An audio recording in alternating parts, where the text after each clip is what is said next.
What's good, y'all? rlybeats here, and today let's talk about how to make Baton Rouge beats for NBA YoungBoy. You could leave a like, comment, and subscribe, that'd be greatly appreciated. Let's get right into it. So here's the beat.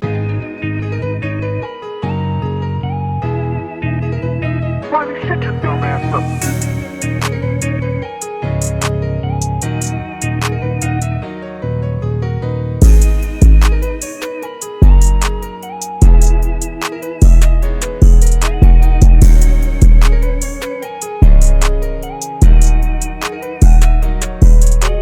Alright, let's break it down. So when I'm making Baton Rouge melodies, I really like to start with my bass notes. And what I like to do is I like to find the rhythm first. This is a pretty simple rhythm, but the rhythms can get pretty complex, they can get pretty out there, and you'll notice it a lot more when you have the bass in there.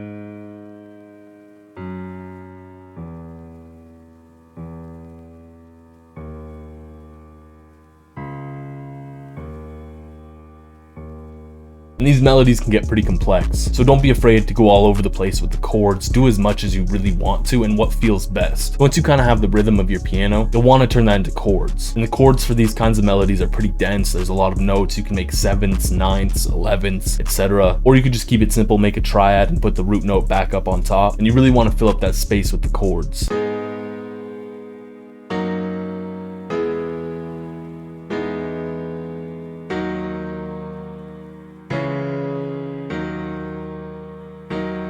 This next bit is where the melodies get really fun, and that's adding a top line. Genuinely, you can get crazy with these top lines. Do what sounds best to you. There's no rules really for a top line, just make it sound good and try and make it fit in that Baton Rouge kind of vibe. I know I said there's no rules, but something I really do recommend doing is make a 2-bar or 4-bar top line. Copy it over, keep the pattern similar rhythmically. Change up the notes. That's what I've done here. This first half is very rhythmically similar to this second half, but the notes are different, and that's kind of where the flair comes in.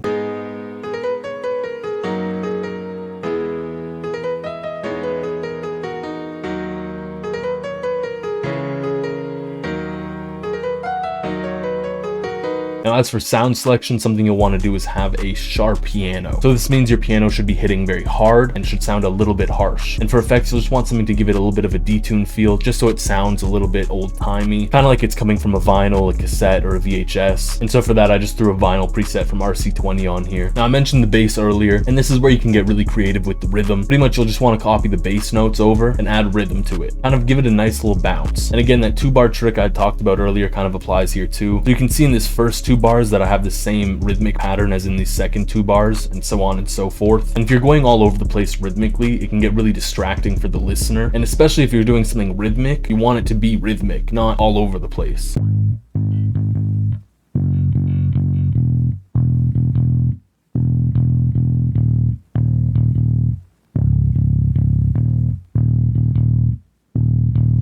And for effects, I'm just using guitar rig here. You'll want to give it some kind of slap bass sound, so I'm using the funky slap bass preset. This next bit is some super secret sauce, by the way, and that's adding a blues lead guitar. I'll show you what this sounds like, and then I'll give you all the sauce.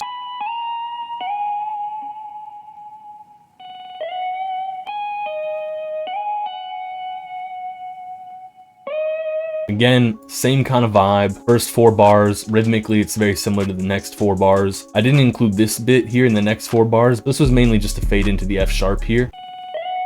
And I add these little grace notes here just so that it sounds like it's sliding up a little bit, kind of giving it a little bit more of a guitar feel. And the secret sauce is this is a bass omnisphere preset. So you can see here, this is the bluesy lead preset. It naturally glides. It's a great preset. You should definitely use it for these kinds of melodies if you want to, and if you have omnisphere. For effects, I did get a little bit crazy. I cut out a lot of the frequencies. And again, I kind of tried to make it sound like it was coming from a vinyl using RC20. So for this next bit, I added in an organ. I kept the organ very simple. I was just playing some notes from the chords. So the D sharp here is in the first chord, the E's in the third chord, so on and so forth.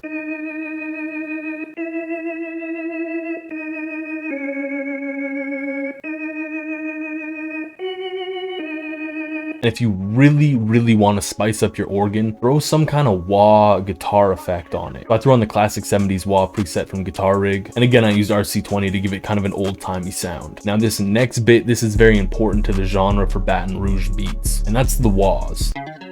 You can find tons and tons of wahs on Reddit for free. Pretty much you just want to treat them like an accent and a one-shot at the same time. So for me, whenever I'm doing wahs, I'm using it to accent certain beats, like I am here with this first one. This is accenting the first beat of each 8 bars, or this next one where I'm accenting the first beat of this bar here. And then I have this third wah here that's meant to give this extra little bit of bounce here and there. And if you don't know what key or what notes your wahs are playing, you can just come in here, right click, and then press edit in audio editor. This will open up Edison, and you can press the little flag here and press detect pitch regions. This will show you exactly what notes your wah is playing. So this one, for example, is playing D sharp. So with that, you can press the wrench tool, and then you can right click D sharp, and this will tune your sound to D sharp. And here's all the wahs together.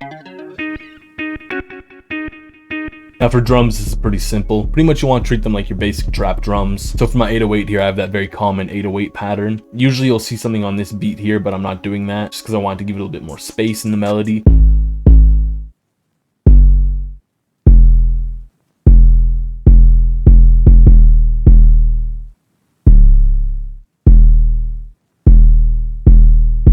Clap. I shouldn't really have to say anything, it's just hitting on the third beat. So I threw in this little accent snare just to give a little bit extra bounce here and there. And again, I'm using a very common trap pattern for this. So this is kind of where the drums get fun. I have 2 hi-hat patterns. I have one that's a little bit more spacious.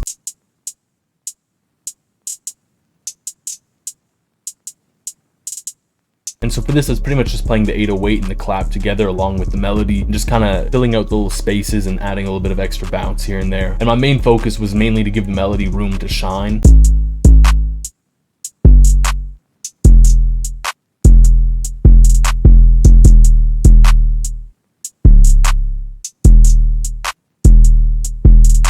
Now for this next hi-hat, I was noticing that there was some drive missing in the hook. And usually whenever I want to add drive to my beats, I'll turn up the hi-hat, or I'll just add 2-step hi-hat, or just something to give it a little bit more kind of feel. What?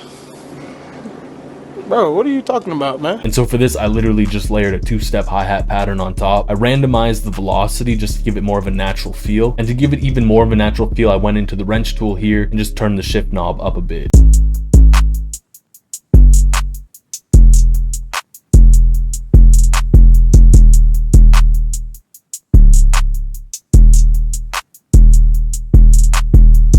So a big thing for Baton Rouge melodies is crashes, and you will want to make sure that your crash is in key. Other than that, there's not much to crashes, just don't spam them. And then I threw in this open hat just to add a little bit more bounce. And here's the drums all together.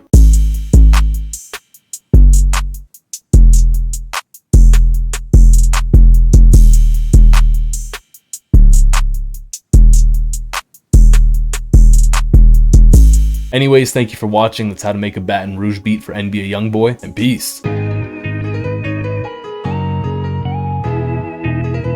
Why you shut your dumb ass up?